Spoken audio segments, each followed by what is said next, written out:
So everybody settled in. Good afternoon, everybody. My name is Grant Blackburn. I'm one of the XTM experts here at XTM International.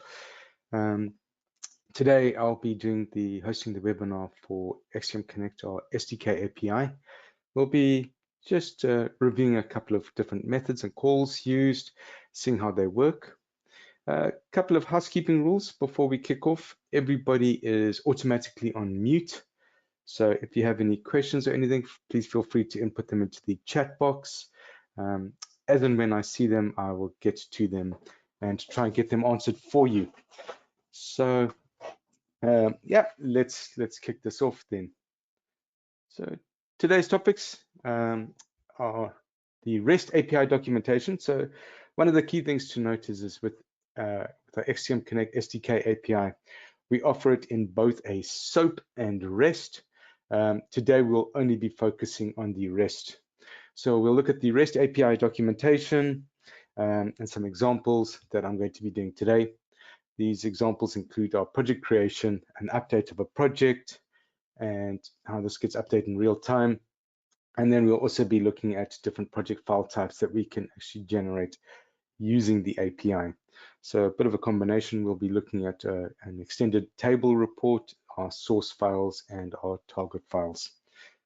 So the most important thing I always find is that when it comes to our REST documentation, when anybody wants to use the documentation, they always see this one, our default one, which is going to xtm-cloud.com REST API, which is great. This is perfect if you are working on our public cloud.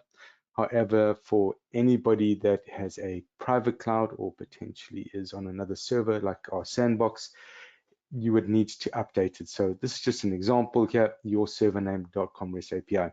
The reason why I show this is probably the biggest query I get is the incorrect use of the URL. So I just thought I'd put it up there. Nice little fun fact. What we're going to be talking today, so let me just get out of this one quickly, and we will actually now do is going to our REST API documentation. So today there's going to be three ways where I'm doing this. We'll be looking at the documentation itself. We'll be looking at my XTM account, and then we'll also be looking at Postman. So I will flip through all of these, but I'll keep you updated and tell you exactly what I'm doing. Okay, so the first thing we've got here, this is all of our documentation. It is currently set to the version 13.1, which is the latest public cloud version that we have. Key thing over here is revision history. Any updates we make to our REST API, and we are continually updating our REST API and adding more and more functionality to it.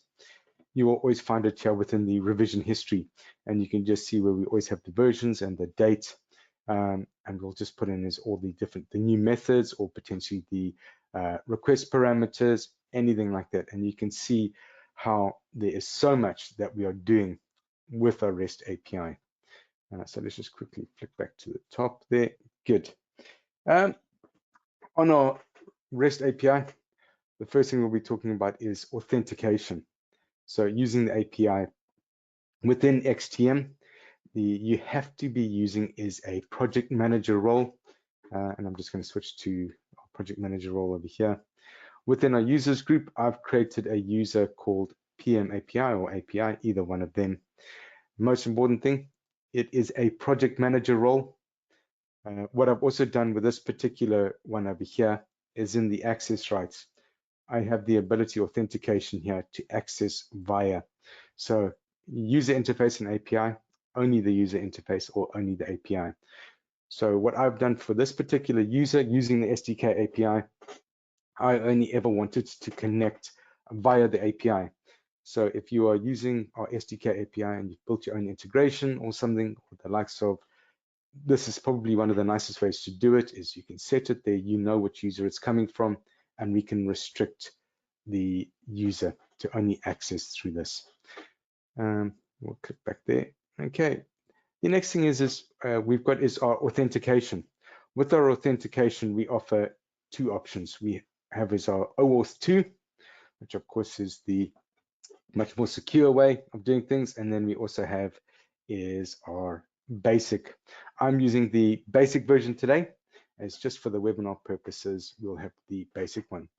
So the first thing you would ever do is go in, create your, generate your token, and just, these are the fields over here, clients. So in my case, I'll show you what it is now, the password and the user ID. Those two, of course, I won't be showing you. Switching to Postman, authorization, I've got here is the URL, and that URL, we have all of our different examples. You can just copy them here. You can see it's a post method. You can copy this out, and we even then also have is the payload that you can copy these examples out and put them into your integration or into Postman. Coming through to our body over here, client name XTM14, that is the name of my XTM instance.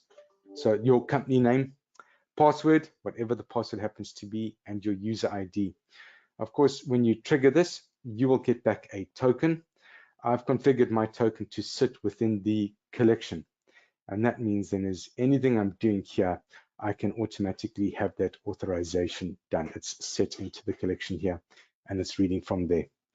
So just coming back to our documentation, the next thing we've got here is our callbacks. Now, our callbacks are really, really useful and we do this a lot with different connectors, but even if you wanted to build your own, is our callbacks allow you to input these into your methods when you're creating something. And that means there's no need to poll XTM.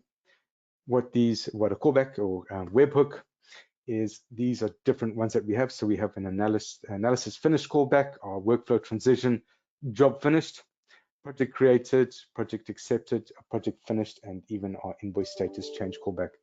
So what all of these do, these allow us to, as I said, is not poll XTM. What we will do is when the analysis finished callback happens, we trigger this back, we send it back to the URL specified within the method or within the call. And once it's triggered there, you know you've got an analysis finished. You can then retrieve the metrics. This particular one does actually send back some of the metrics, etc. So we have all of our different callbacks available there. You can include all of these within your original, say, create project methodology or anything. So what I'm going to do is now switch to is project creation. We're going to talk about creating a project. This particular one is also a post method. Authorization. So as I mentioned, is my authorization is built into my collection that I'm using within Postman. And then we have is our request body schema. So this is and anything we have here with our API, we always tell you whether it's a multi-part form data, whether it's a JSON required or anything like that. There is a question. So let me just get this quickly, get this question to pop up. Okay, so thank you for the question. The question is how long is the basic auth token valid for? How often do you need to re-authenticate to generate a new token? So just how long is the basic auth token valid for? How often do you need to re-authenticate? So the basic auth token tends to last as long as your password has remained the same. So if you've got within XTM itself, within the TMS, you can set the password limitations. So if you set yours to expire every 60 days, every 30 days, anything like that, otherwise your basic auth should be valid. I hope that answers the question for you. If it doesn't, please just pop in a note there and we'll carry on. We can look at it elsewhere. So just carrying on here with our create project. We've got here the customer ID that's required. So any customer ID, etc., you get within XTM is always linked back to. So let me just come to projects and customers over here. We always have them just sitting here, and there's our ID. So 2067611 for this particular one. I'm using a different one. The name, most important thing, name of your project. Do not include any special characters in there. And then you can see we've got all the different callbacks. The only obligatory fields we always mark with the required, so your authorization, your customer ID, and your name. We have lots of different options, a description, the due date can be set, the file process type, anything like this. We've also got within the API is the ability to create a multi-source project that can, each source file can then actually be given to different target languages. So that's all of them available here. And I'm just going to show you what I've done on mine. Customer ID, we've got given it a name. We've given it a description over here, and you can see brief description for this project up to 2,000 characters long. I've also got the template ID. And now using a template ID, as we all know, is with our project templates, it has that whole range of different settings available. That means if I just stick in a template ID here, I'll be able to get my source and my target languages. However, there is nothing stopping you creating, doing it manually. So we give you all of the options in here. You can put your workflow ID in there, your the target languages, the source language, anything like that can all be done there. However, using the template, as I said, it just makes it nice and simple. I've also got my file that I'm going to be using. I'll just remove this one and I'll just add a file in quickly now and just pull it up, which is this one. I've also got 2 callbacks in here, which I'm not using these callbacks for this particular webinar. However, if I did want to use them, I can just enable them, stick in the URL that it would be going to, and doing that. So once you've got all the information, we can just click on send. So of course you would be doing this programmatically or however you set it up. As I said, this is just via Postman. I get my 200 response back, and we'll see now as I get the project name. I've got the job ID and the project ID. And this is going to be very important because I'm going to be using it with other things as we go along. I've then got the file name and all the different source and target languages that it's been created for. We'll just now do is just move that over. I'm going to switch to XTM and just show you quickly how that particular project has arrived. So just within here, we've got a project created. We can see project created for the webinar. I've also got my project description in there, how I've got the source and the target languages, the particular customer that it was created for, the project template. So all of this was picked up via the API. I can also now see as the metrics for the particular project, what everything is. I can see within the workflow, and I actually have my workflow. Some of it's been automatically allocated, but once again, all of this via the workflow, it can automatically start our project, it can automatically push it through on steps, and we can also automatically pre-allocate our different users. The next thing I want to do now is just talk about a little bit about updating a project. So in this case, we're using is a patch call, and I'm just going to quickly come in here and update it. Once again, most important thing required is our project ID, the authorization, and these are all the different fields that I can actually update via the API. So if we wanted to lock segments, if we needed to change the subject matter or payment status and name of the project. So for this particular scenario here, I'm updating it, but I'm going to actually just do is replace the project ID. Of course, you would be doing this programmatically, but as I'm just doing this just to show the different ones. We're sending the request. We've got back success is true, so we know it's taken place. And if I just come back in here, I'll refresh this. We can now see, give it a second, updated by me. So this is the names that I gave it there. So updating this now to this. So it's just giving us flexibility that we can update our project or certain fields if required. It also means is if we are using another system, this is giving us that flexibility to make those changes. So next thing I want to do is, and we know this is always a real life scenario. We've created our project and next thing we get told, hang on a second, wait, the source file's been updated, or there's something that's been changed in the source file. So we have the ability to update it, to create, just give a nice update in the project chat. So in this particular one here, it is just to, where is my files? I just need to find my files. There we go. Upload. I had it a second ago. Upload source files. So this is also a post method. Once again, project ID is required and the files are required. So anything that we're replacing, but you'll see we've got lots of other additional information that we can do. The other thing is the match, the no match, and the reanalyze project. So in this case is I'm replacing the source file like for like. So I'm asking XTM to validate it based on match names. So if the names are exactly the same, just replace the existing source file. If the names do not match, add it on. I also don't want to trigger a full project reanalysis.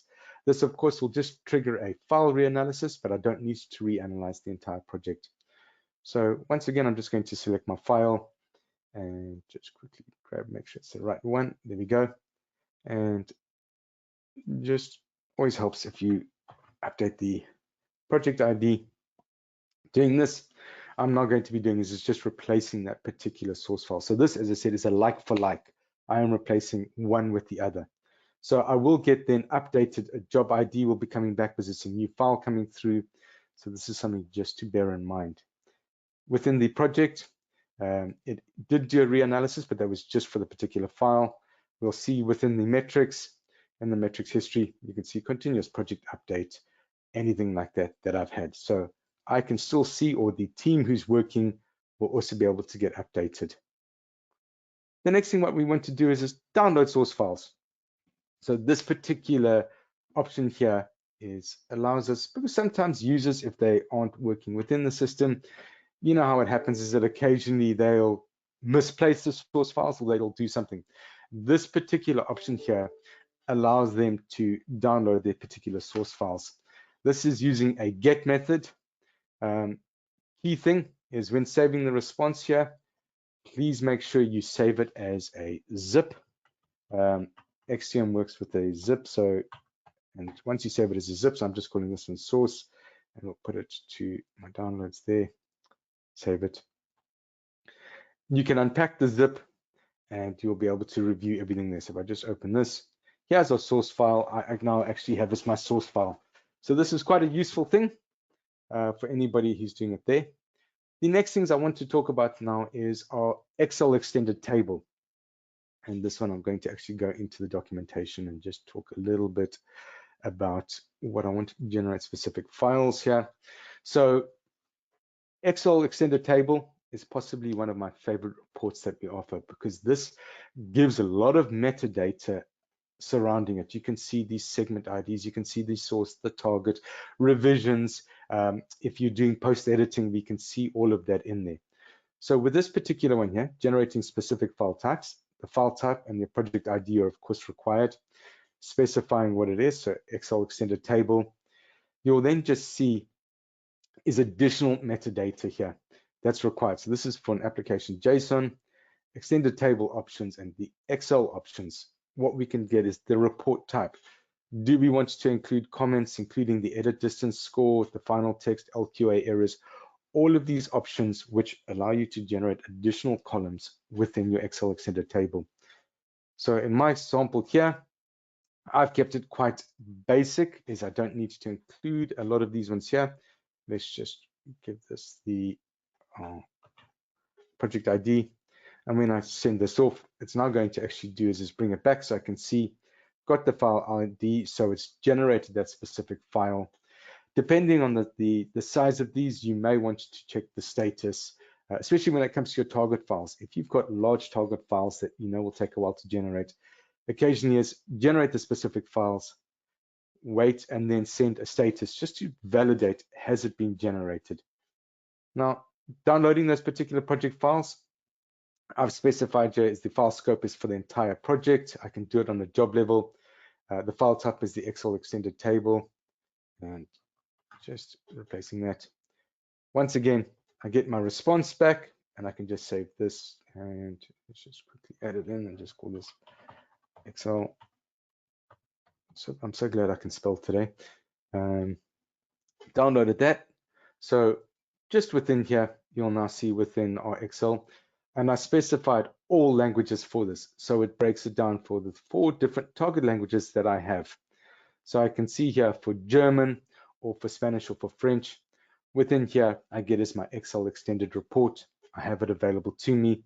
And you can see, just as it says, it's one of my favorite reports because I've got segment ID, string ID. So if you're doing string IDs and things that can be included in there, the source, the target, the status of it, the file name that it came from, date created, date modified, last modified by, and we can also include the match types, the post editing distance. So if you are validating post editing or anything like that, we've got all of that. Then coming on to is our target files. Once again, I want to generate my target files for my particular project because everything's gone through, or actually at any stage. I can generate my target files at any stage of the project. So if the entire project is finished, I could, of course, always have sent this off. I'm now just told that I wanted the target files, and I'm going to actually now do is just generate those target files again. So at any stage, let's just do this, grab them in there. Once again, the same thing is I download that particular request, save it as a target files. I can then actually unpack them all. So everything, and I won't save that now. But this just shows you now within XTM, anything we did when it came to the file generation.